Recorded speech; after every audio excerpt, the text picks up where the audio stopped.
Kalau ada tim yang dianggap sebagai tim terbapuk di F1, udah pasti tim Live jadi nominasinya.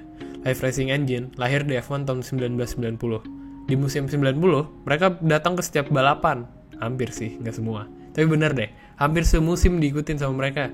Cuma mereka nggak pernah bisa tembus ke balapannya. Boro-boro balapan ke sesi kualifikasi hari Sabtu yang nggak pernah lolos. Jadi kalau dulu, tahun 80-an akhir sampai 90-an awal, ada namanya prakualifikasi di hari Jumat, buat nentuin siapa yang bisa ikut kualifikasi di hari Sabtu. Nah, si Live ini cuma mentok di sesi prakualifikasi. Buat gambaran, lu lihat nih, perbandingan kecepatannya Live sama tim yang sama-sama bapuk juga. Asli, lambat banget kan? Tapi bener deh, video ini isinya nggak bakal cuma bully-bully Live aja kok, beneran deh. Sebagai tim yang udah dikenal sebagai tim terburuk di F1, udah cukup lah mereka menderita. Justru di video ini, gue mau bahas betapa banyaknya hikmah yang bisa kita ambil dari salah satu tim terburuk dalam sejarah F1. Kita mulai dari mana ya? Kita mulai dulu deh dari yang bikin tim. Tim ini dibikin oleh Ernesta Vita. Si Vita ini berasal dari Modena, Italia. Udah pasti termasuk dalam golongan sesat. Bukan.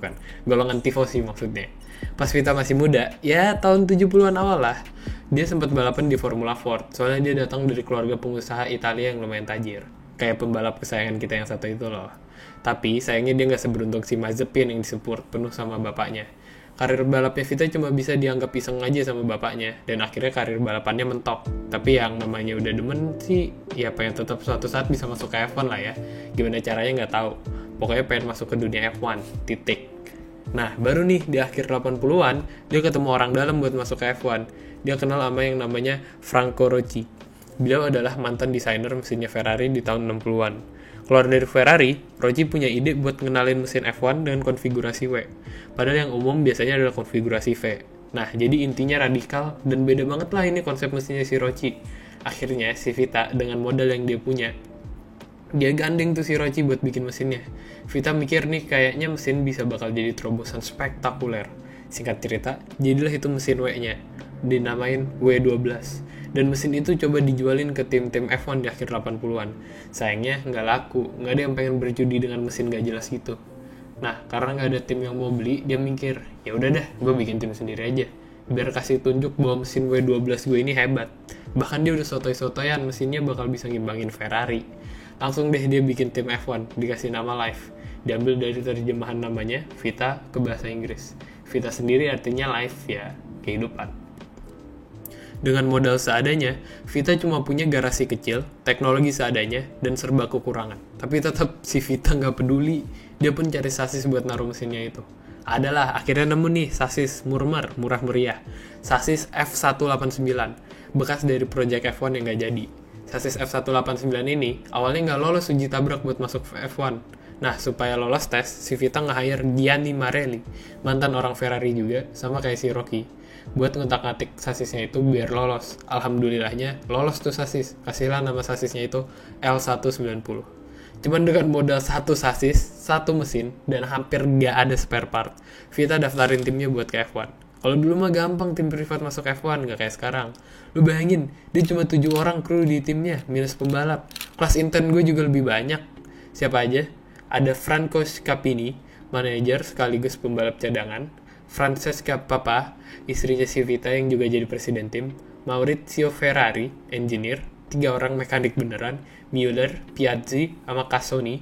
Sisanya sih ada Emilio Gabrieli, sopir truk sekaligus bantu-bantu jadi mekanik. Gila gak tuh?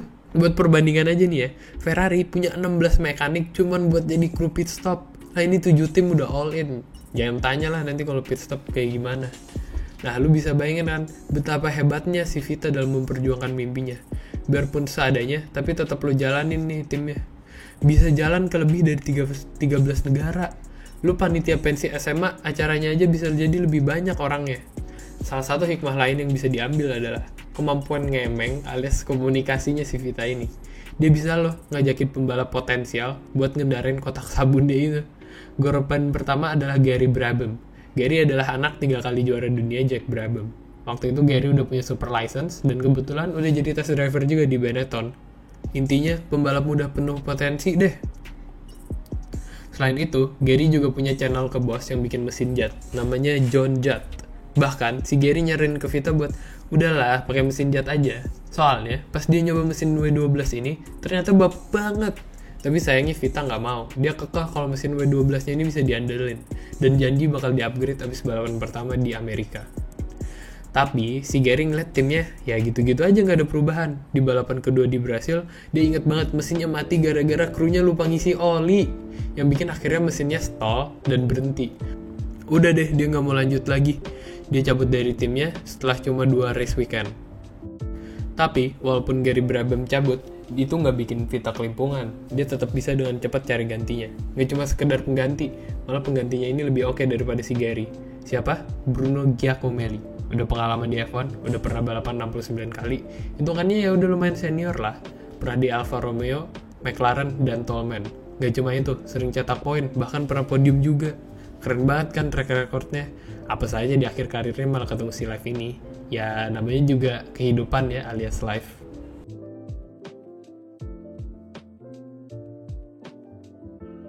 Nah, kita lanjut bahas mesinnya.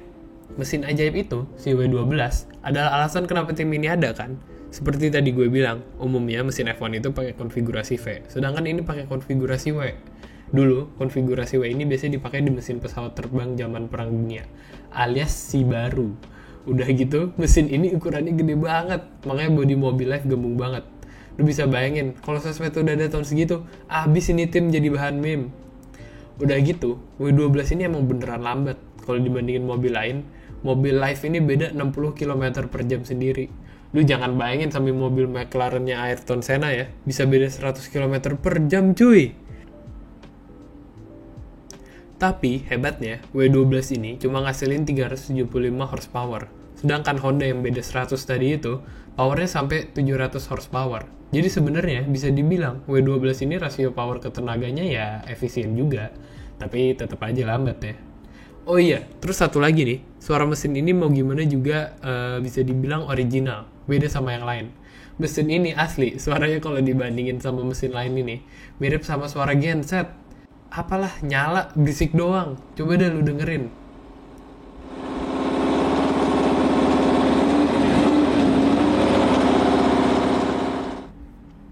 Hikmah lain dari tim ini adalah, sebusuk-busuknya tim lu di F1, tapi kalau di F1, tetap aja banyak yang mau jadi sponsor. Biarpun Live jarang banget muncul di TV, karena itu tadi, nggak pernah balapan. Tapi tetap aja banyak yang mau jadi sponsor. Bahkan si Vita udah dapat sponsor dari Precision. Dia dapat sponsor dari perusahaan besar, kayak Goodyear, Champion, Agip, dan Beta Tools. Ya walaupun nilainya nggak gede-gede banget, kayak misalnya si Agip. Sponsornya bukan dalam bentuk uang, tapi dalam bentuk voucher bensin. Mungkin buat ditukerin di Pertamina kali ya. Tapi lumayan lah, daripada nggak ada sama sekali kan. Selain itu, ada juga beberapa sponsor dari perusahaan yang nggak pernah kita dengar. Atau bahkan mungkin udah nggak ada lagi gitu perusahaannya. Contohnya diantaranya adalah ini nih. Pertama, PIC, Pilowsky Industrial Company. PIC ini adalah konsorsium dari Uni Soviet, ahli di bidang teknologi militer katanya sih. Ada juga yang bilang perusahaan logam, tapi yang gitulah. Tapi intinya, Vita senang banget bisa dapat sponsor dari Uni Soviet. Dia dijanjiin sama CEO-nya, Mikhail Pichovsky, 20 juta US dollar dan bantuan teknologi buat Live. Gimana nggak seneng tuh? Ini juga alasan kenapa ada bendera Rusia di samping bendera Italia di mobil Live. Sayangnya, di tengah musim, ternyata si Mikhail ini PHP dan akhirnya nggak jelas dan pergi gitu aja. Ya mirip-mirip lah sama, udah tahu kan siapa. Kedua nih, ada port to port. Gue nggak bisa nemu ini perusahaan apa, tapi logonya gede banget di mobil. Pernah sekali waktu di Monaco ada stikernya dan tulisan In Capo El Mondo, port to port the great outwear. Kalau di Indonesia ini sih artinya puncak dunia. Kalau kata tebakan gue sih ini perusahaan fashion, tapi nggak tahu lah ya. Terus ada lagi nih, Nardi Borelli et Albini and Fontanot. Ini juga sama nih, gede juga, makan tempat di mobil. Pas di Google nggak ketemu persis ini apaan. Tapi kelihatannya sih ini nama desainer atau dari perusahaan Albini dan Fontanot. Albini Fontanot sendiri sekarang adalah perusahaan desain interior gitu deh.